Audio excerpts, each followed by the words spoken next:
welcome to Free Your Children TV. We're very excited to be launching this television show. Free Your Children exists to share the truth in love about education. There is a battle raging for the souls of our nation's children, and I hope this TV show and this ministry equips you for battle. Finally, be strong in the Lord and in the strength of His might. Put on the whole armor of God that you may be able to stand against the schemes of the devil. Ephesians 6:10-11. So I'm very excited today to be speaking with my guest here, Courtenay. Hello, Courtenay. It's fantastic to have you. Thank you for having me. Yes. I'm excited for you. Yes, Courtenay and I have been a guest on several of Courtenay's shows previously where we've spoken about all things education because that's my area. And as you follow Free Your Children along this journey, you will hear us talk about all things education. So that's what we're going to be talking about today. Courtenay has been in the trenches with Free Your Children at the Capitol this legislative session. So there are multiple pieces of legislation that have been flying through our legislature, and we've been concerned about it. And one of which is the school voucher legislation, and we live here in Tennessee, so this has been a hot topic. And so Free Your Children Ministry has been there as these bills have been moving through committee, and we have been there in opposition. And so Courtenay has been kind enough to come on board and join us in the trenches, but at the very beginning of this process, we actually made appointments with our leaders, our legislators at the Capitol back on February the 6th, and Courtenay came up with a group of us, and that was quite the experience, wasn't it, Courtenay? It was quite an experience. Any kind of optimistic, grand visions I may have had that we can really make a change, and I'm not saying to give up, definitely stay in the trenches, but I definitely have less hopeful and optimistic views than I did at one time. It's been really frustrating to see things unfold the way they have, but it's also, I feel like, been a great educational experience. Totally. I'll say this, viewers, if you have never taken the opportunity to go to the Capitol, meet your legislators and sit in on committees, I would highly encourage you to do so. There's no way to describe it unless you've seen it happening in action. And so make it a point to do so. We've taken our children. It's been a fantastic lesson on government here in Tennessee, how it should and how it shouldn't work. How it should not work. How it should not work. They've learned a lot. I was just laughing the other day. We were coming home from, a long day at the Capitol, Cordell Hull to be specific, because we've been in committee meetings all week, and we have had our children, like I said, they're with us. Many of us have. And we've been there 8, 9, 10 hours, and so we're driving home, and my daughter, our 15-year-old, says, I think I know what I want to be when I grow up. And I said, really? And she said, yes, I want to be a lobbyist. And I said, a lobbyist? Why a lobbyist? And she said, well, the one that was sitting beside me was playing Candy Crush and looking up photos of Johnny Depp the entire time. And I'm assuming they got paid for that. And so I thought that was great. They picked up a lot of lingo, so they are all up on the legislative lingo. That is hilarious. And what I did was I downloaded a chart of how a bill becomes a law. So as we've been sitting through committee, I've been able to walk them through the process and explain, this is how the legislative... I didn't get that education. Yeah, I had no idea. Isn't it fantastic to be able to, and because we homeschool, we have the freedom and flexibility to actually attend the committee meetings. Yes. And so they can see this unfold. And so one thing that I want to say is we've gotten these conversations and questions a lot while we've been at the Capitol. People have emailed me this. I've been interviewed multiple times. And there was a narrative, that was pushed about this school voucher legislation. And the narrative was this, that everyone wanted it, that everyone was on board with it, specifically conservatives. Right. And, they really targeted the conservatives. They really targeted the conservatives with their propaganda. And, of course, our family, we are conservatives. Yeah. constitutionalists might be a better Yeah, description yeah. at this point, but we are conservative.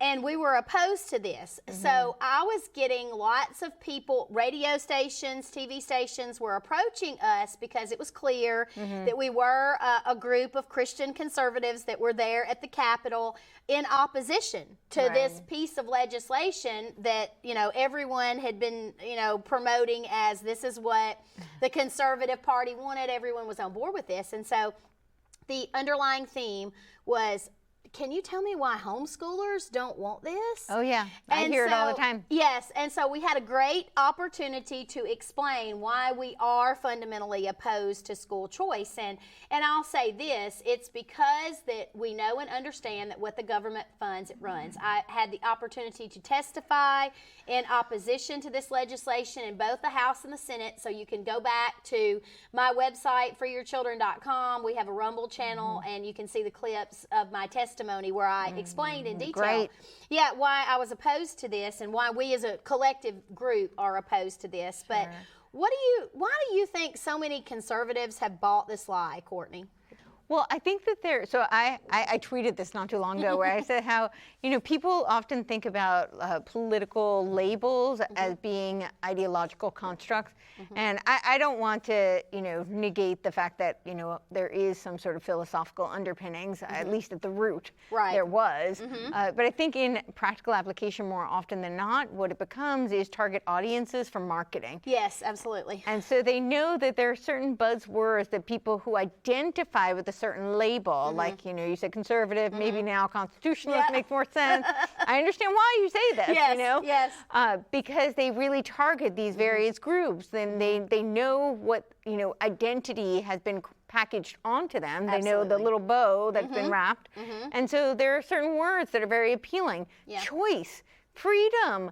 I mean, what conservative doesn't want us to have a choice? I mean, we should have choice in education. Right. Doesn't this sound wonderful? And it does sound wonderful, but they neglect to tell you that this is, you already have choice, and this is about government choice. Exactly. And I had this conversation actually yesterday with somebody who was telling me, they're like, well, why shouldn't we have choices in public schools? And I said, I'm with you. And I know this, when I was in 6th grade, I created a board for school choice. So, you know, 12-year-old me was like, I lived in a town that didn't have a high school, a public high school. And I didn't understand, so it's very cliche. This isn't gonna sound politically correct, but I'll share this. You know, the town where I could go to a public high school was this cliche, there's railroad tracks. One side is a very, very nice, very upscale, affluent. The other side was less so. Right. And the school was located where it was not as nice. Yeah. And it was not a safe school. You had to go through metal detectors to get into class. You had to, and it was not a good education. You know, as far as the state goes, it was at the bottom of the barrel. Right. And Underfunded, probably, in this area. Yeah, totally. demographic. And so I didn't understand why my friends who I went to nursery school with, who went to different high schools that were actually geographically, if you looked up the mileage, it was actually closer to go to one of those schools, and they were better schools. So, you know, 12-year-old me, again, naive, I was like, this makes no sense to me. Why can't my parents just send me to one of those schools? I mean, it's not my town, so why is it only this town? So I started a board. I said, I think my parents should be able to, you know, have some sort of a voucher process, even if it was a lottery, you know, where that was the only option. But that's not what they're talking about. This, I think that was to lay the groundwork, because this is the Fabian socialist model of incrementalism. Absolutely. and you know, Courtney and I both are doing work to try to educate the masses on what's really going on. And so the shows that we have done together focus and try to do what I just said, which is educate with truth and connect the dots for people. Because I think it's so overwhelming for most people. They don't know where to start to do the research. It's overwhelming for me, and I do this 24/7. Exactly. And it is, and it's almost like a fire hose of information, and people get overwhelmed, and then they kind of just give up. And it is easier to allow other people to control the narrative for you without having to do the research. And I think a lot of people think, well, I've done my part. I've voted for XYZ political candidate. They are representing our party, and so they're supposed to represent our views and what we believe in, and so we've done our part, we voted. And now they're going to take care of us. And I think that a quick trip to our capital will help you understand that that is definitely not happening in Tennessee. So we knew and have been concerned about multiple pieces of legislation. It's not just school choice, but we went to the Capitol specifically, and I keep saying the Capitol, but we were at Cordell Hull, which is where the legislators' offices are, where we had made appointments with them. And this was back again on February the 6th, and we decided to go up and make appointments with the ones. We have a supermajority in Tennessee, supposedly. I'm saying all of this tongue-in-cheek because, again, you need to experience it for yourself. But we went. We were very selective in who we made our appointments with, and we were going in an attempt to educate those legislators on why we were opposed to school choice. And so we had an agenda when we went in. We went in very professionally. And the funny thing about it is, even though I've been vocal about this for years, I've been in education for over 30 years. I am a former tenured public school teacher. We have homeschooled now for 20 years. We've been to the Capitol in Cordell Hull multiple times regarding things that concern us. And so we've had open dialogues with our legislators in the past. So we went in, and right out of the gate with our very first representative that we were meeting with, he made it clear to us, in my opinion, that the state needed to have their finger on parents because they don't. There's no guarantee that they're necessarily going to do what they're supposed to be doing in terms of educating their children. And there was a conversation about truancy and how they're going to make sure homeschoolers aren't truant. And I'm like, well, if they wake up alive, they're not truant. They're in their homes. Fundamentally, this is homeschooling. How are you truant with your own parents? But that's a story for another day. But the overall climate, how would you describe the overall climate with these Republican legislators that we had? For me, the overwhelming message that I kept hearing was that they're the good guys. They didn't understand why we were oppositional. And, they kept telling me, we're Republicans. We're the good guys, and the Democrats are bad. We're fighting the Democrats. And I, tried to be very polite in saying that I really didn't care if it had an R or D in front of it, if they were expanding the budget, if they were increasing taxpayer spending, if they were restricting parental rights, if they were increasing requirements and limiting freedom. All of these things, that was what I was concerned with. I really didn't care about the label that was attached to it. And they just reiterated, well, we're the Democrats. We're the Republicans. We're fighting the Democrats. They're the bad guys. And so that was kind of the message I kept hearing over and over again. This is when I tried to explain to him the Hegelian dialectic. That got us all in trouble. Thanks, Courtney. Sorry. So Courtney brings up the Hegelian dialect in one of the meetings that we're in, and they clearly didn't know what that was. So we may have viewers that may not understand. So can you, and let's put it in layman's terms. Yes, very layman's terms. Explain what you were attempting to explain to our legislators. So I had the two key points that I wanted to get across, and I really made this very quick. I did not go into the long history. There is a very long history, but we're the Fabian socialist model of incrementalism that I had mentioned earlier. And this is the Fabian socialist. Their mascot is the tortoise. It is for this slow and steady model where, slow and steady wins the race. They lay this groundwork. It's kind of, they keep layering these bricks, and then they throw the roof on top, and you don't know what's inside. And that's kind of what we're seeing today. And of course, now it's bubbling up to the top. We're realizing this foundation is pretty shaky. So that's the Fabian socialist mascot, but their coat of arms is the wolf in sheep's clothing. And this is a nod to the Hegelian dialectic. So typically people have heard like problem, reaction, solution. Often they, engineer these problems, and then we violently react. And then they've got a magical solution. We've heard thesis, antithesis, synthesis. And these are all great ways to look at it, from a very kind of simple bird's eye view. I will give you really, really simply the two key things you need to understand about Hegel and the dialectic. For Hegel, the state was God. He actually believed that there was no freedom, no individual could achieve freedom without complete subservience to God, the state, aka the state. So that is really important to understand for all people who subscribe to a Hegelian worldview. The other thing to understand is they have what they create are dialectical poles.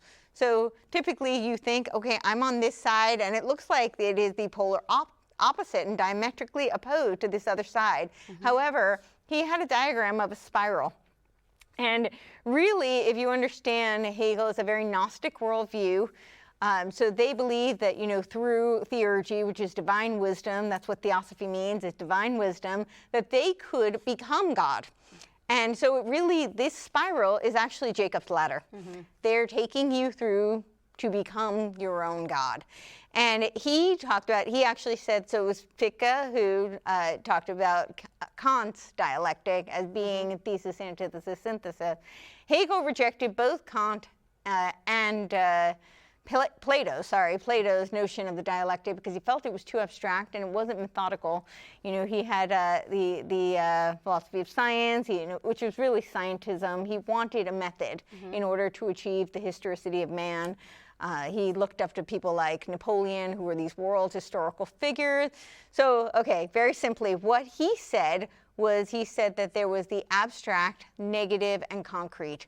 And the negative is this very oxymoronic term in German. It is Aufheben, and it means to lift up and preserve while simultaneously canceling and tearing down. And this is where we get the Frankfurt School's notion of Aufheben die Kultur, which translates to cancel culture. I don't think I need to explain that to anyone. Exactly. But he believed that through this synthesis of the two, it was essentially negating the earlier principles that had been combined, and you'd have a synthesis, but synthesis in the synthetic sense. You get concretization, and then you have this new idea or principle that emerges, and then the spiral, the dialectic progresses. So. Right.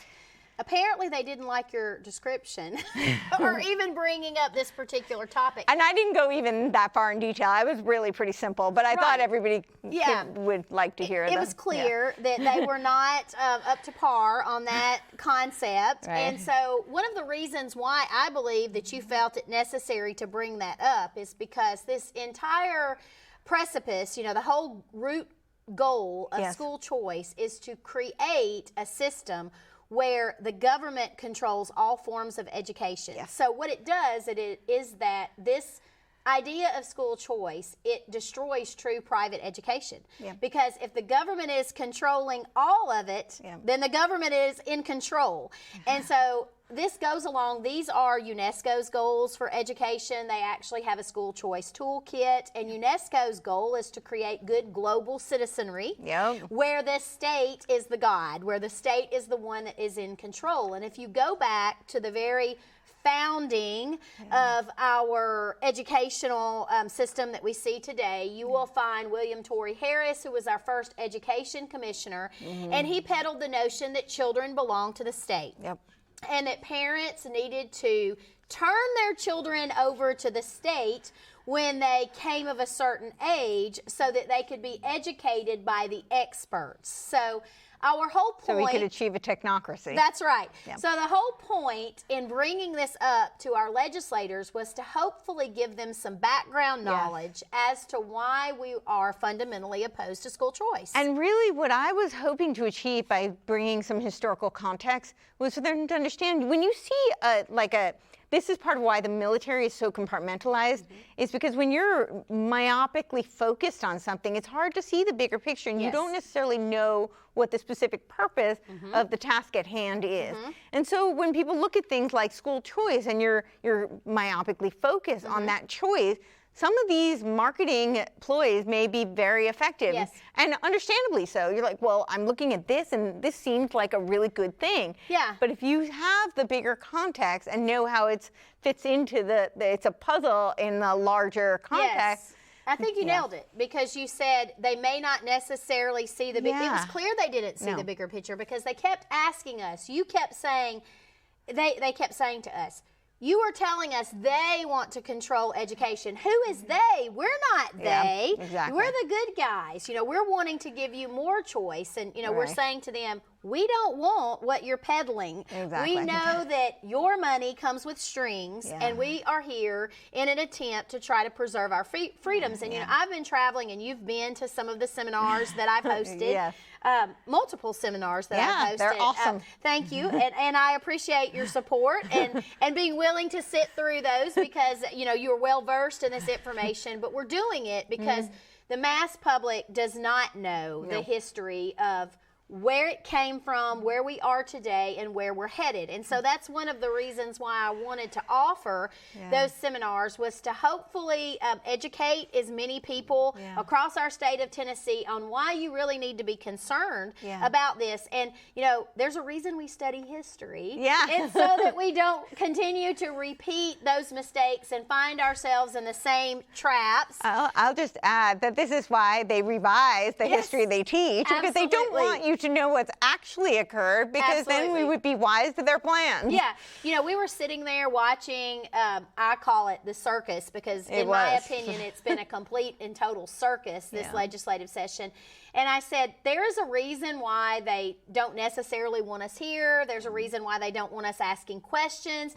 You know, I was denied the opportunity to testify, you know, in at least one of the committees where I had attempted to fill out the online card, you know, to be able to come in and tell my opposition to a particular piece of legislation. And I said, and I was telling my children that were sitting there this, I said, a populace is much easier to control if you keep them ignorant and they're not educated and they don't know what's going on.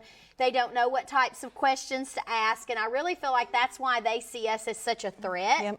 Deliberate dumbing down of America for a reason. Absolutely, because you know, we have taken the time to do the research, and then we're on this mission to encourage other people to do the research and learn as much as they can about this. But one meeting that you and I were in together that still to this day really jumps out at me, and we were sitting there and we were in a great debate about the Tennessee Constitution at this point. I know you know where I'm going with this.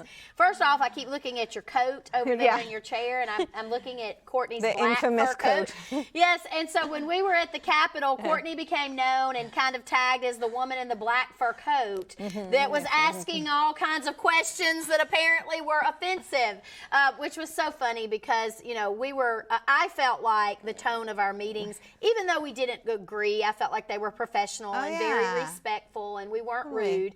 But we were certainly challenging them, I would say. And when we came down to one of the meetings that we were in, and I was highly concerned about this one. This was probably the one that kind of really knocked the breath out of me a little bit to hear them say the quiet part out loud. And so we were discussing with them, what does the Tennessee Constitution say about education? And of course, in our Tennessee Constitution, the state of Tennessee is required to offer a free public education to the residents of this state. And I'm going to say that again. If you haven't read the Tennessee Constitution, you should do so. You shouldn't allow people to paraphrase it for you, which seemed to be what was going on when we were in this particular legislator's office. But it was a debate about the fact that, first off, this particular legislator wanted to make it clear to us that homeschoolers needed to be registering with some entity because they needed to have a checks and balances on us to make sure that we weren't truant. Again, if you're a homeschooler, how can you be truant when you're living at home with your family and you're waking up alive? However, Courtney here got in a debate about, it says nothing about a private education. It's talking about a free public education. Well, it also said nothing about every child having to be, it was just there had to be education offered. Public school does that. And so, you know, Courtney was very respectfully asking for this particular legislator to read the actual excerpt that he was referencing. And so I said, if you may, I would like to redirect this a little bit because I'd like to ask you a question. And I said, the question that I want to ask is this: do you believe that the state or the parents have more authority in Tennessee in terms of a child's education? And that legislator looked at me with this stern, solemn face, and he says, I believe they're equal. And all of these people sitting in this office started looking. Did he say what I think he said?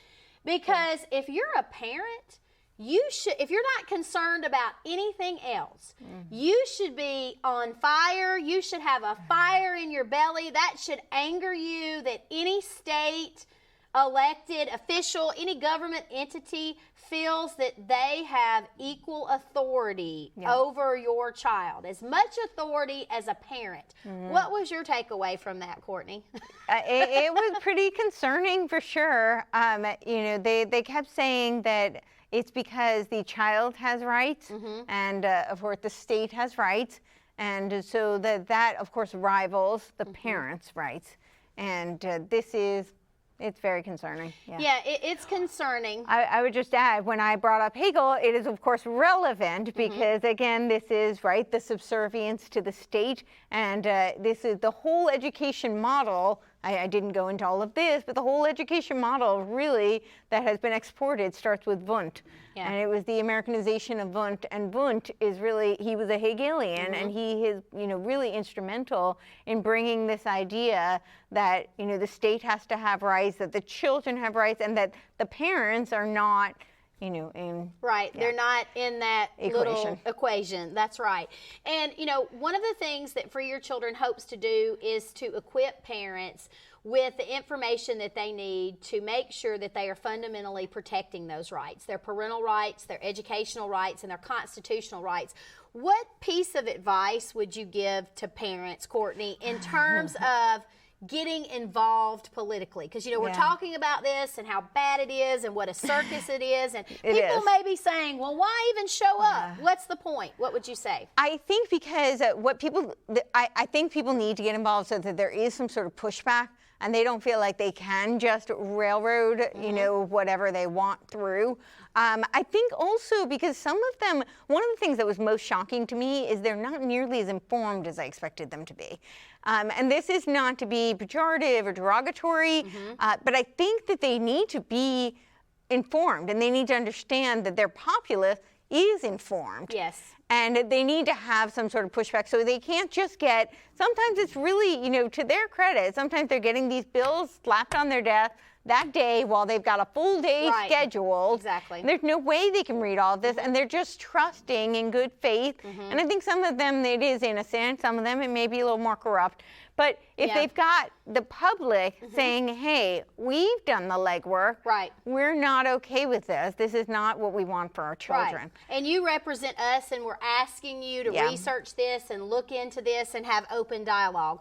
Courtney, before we run out of time, tell our, you know, we always say, you know, are we going to have too much time on this show? We can have a show 24 hours a day, 7 days a week about this. Tell our viewers where they can find you. So I'm at CourtenayTurner.com. I spell my name a little differently. It is pronounced Courtney, but it's spelled like Courtenay. So CourtenayTurner.com. You can find all of my podcasts, all of my work, and all my socials are there. Yes, and I will have information where you can contact Courtney as well, you know, over on my social media pages as well. She does fantastic work. Thank you for all the hard work that you do, Courtney. We appreciate you immensely. We need as many boots on the ground as we can get in this fight. Remember that a voice is never too small.